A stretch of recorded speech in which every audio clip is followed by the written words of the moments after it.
नहमदुहु व नुसल्ली अला रसूलिहिल करीम अम्मा बाद फ़अऊज़ु बिल्लाहि मिनश शैतानिर रजीम बिस्मिल्लाहिर रहमानिर रहीम बिफ़ज़्लि इलाही हस्ब मामूल यौमिया दर्स रोज़ा दर्स मसाइल तरावी दर्स मसाइल एतिकाफ़ Jamia Islamia Hamadia Shahbaz colony station road city Khairpur जो दारुल इफ्ताह में रोज़ाना जो बुनियाद ते शरई मसाइल में उम्मत मुस्लिमा जी रहबरी रहनुमाई के लाए शरीयत मुतहरा जे दीनी इस्लामी मसाइल का मोमिनन मुसलमानन के वाक़िफ़ करण जे लाए दर्स जो अहतमाम कयो वियो आहे। उन सिलसिले में अज रोज़े के मसाइल जो नओं दर्स है। सब का पहिरियों मसलो है रोज़े की हालत में घरवारी से बोस किनार जायज़ है, उन सां रोज़ो फासिद नथो थे।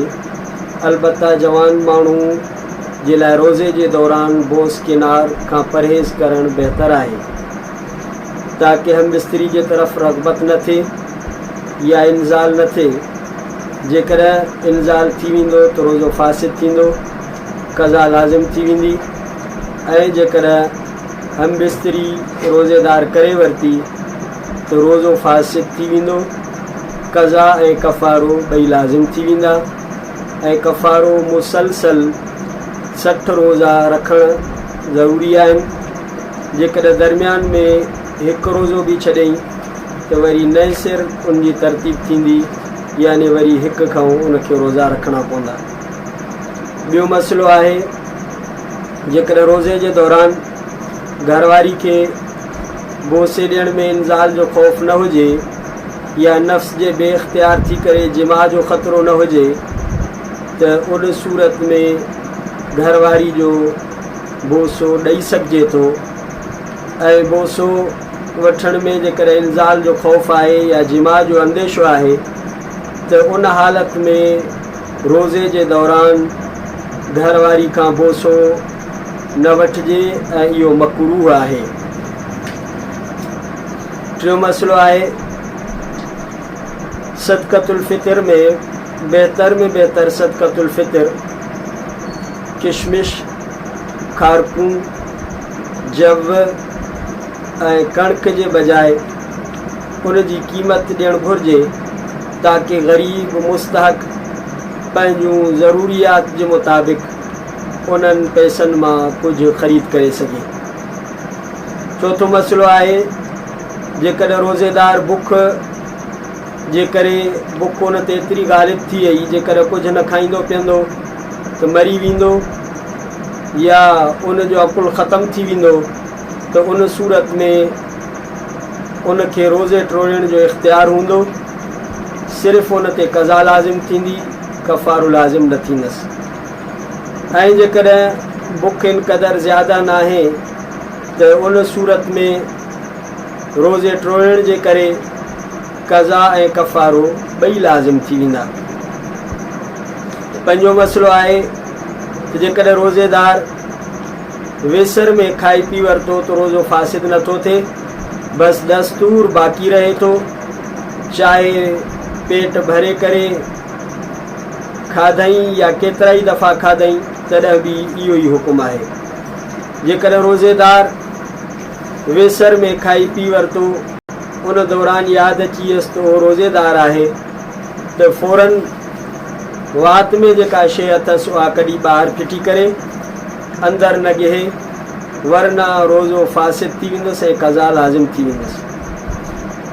वेसर में खाइण पीअण खां पोइ इहो गुमान थियसि तो रोज़ो फासिद थी वियो आहे, पोइ ॼाणी वाणी खाधई तो रोज़ो हाणे फासिद थी वेंदुसि ऐं कज़ा लाज़िम थी वेंदुसि, कज़ा उन ते ज़रूरी आहे।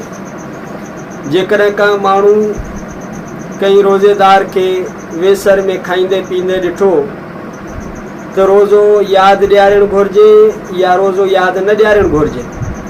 इन बारे में तफ़सील हिन तरह है जेकॾहिं रोज़ेदार इन क़दुरु ताक़तवर आहे जो रोज़े जी ज़्यादा उनखे तकलीफ़ नथी थिए त उनखे रोज़ो यादि ॾियारणु वाजिबु आहे। उनखे यादि ॾियारिजे त तूं रोज़ेदार आहीं। पर जेकर उहो रोज़ेदार माण्हू रोज़े रखण जी उन में क़ुवत ऐं ताक़त घटि थी नज़र अचे ऐं रोज़े सां उनखे तकलीफ़ नज़र थी अचे त उनखे यादि न ॾियारिजे, ताकी उनखे जेका तकलीफ़ आहे भुल जे करे उहो खाई पी वञे थो त उनजो रोज़ो बरक़रार रहंदो।